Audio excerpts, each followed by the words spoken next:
ഇപ്പോൾ കലാനിലയം ഈ കോവിഡിന് ശേഷം ഇത് ഏരീസ് എന്ന് പറഞ്ഞ ഒരു മൾട്ടിനാഷണൽ കമ്പനിയാണ് ഏരീസ് ഗ്രൂപ്പ് എന്ന് പറഞ്ഞത്.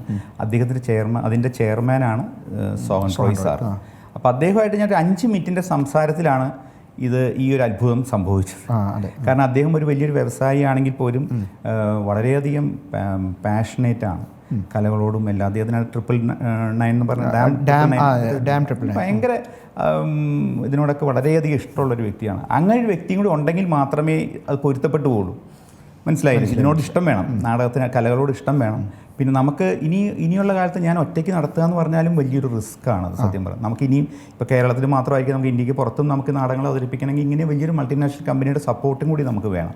അപ്പോൾ അങ്ങനെയാണ് ഈ ഏരീസ് എന്ന് പറഞ്ഞ മൾട്ടിനാഷണൽ കമ്പനിയായിട്ട് അസോസിയേറ്റ് ചെയ്തിട്ട് ഇപ്പോൾ ഇത് ഏരീസ് കലാനിലയം എന്നുള്ള പേരിലാണ് നമുക്ക് നാടകങ്ങൾ അവതരിപ്പിക്കുന്നത്. അപ്പോൾ അവരുടെ വലിയൊരു സപ്പോർട്ട്, സാറിൻ്റെ വലിയൊരു സപ്പോർട്ടാണ് നമുക്ക് ഇത്തരം മാറ്റങ്ങൾ വരുത്താൻ എന്നെക്കൊണ്ട് സാധിച്ചത്.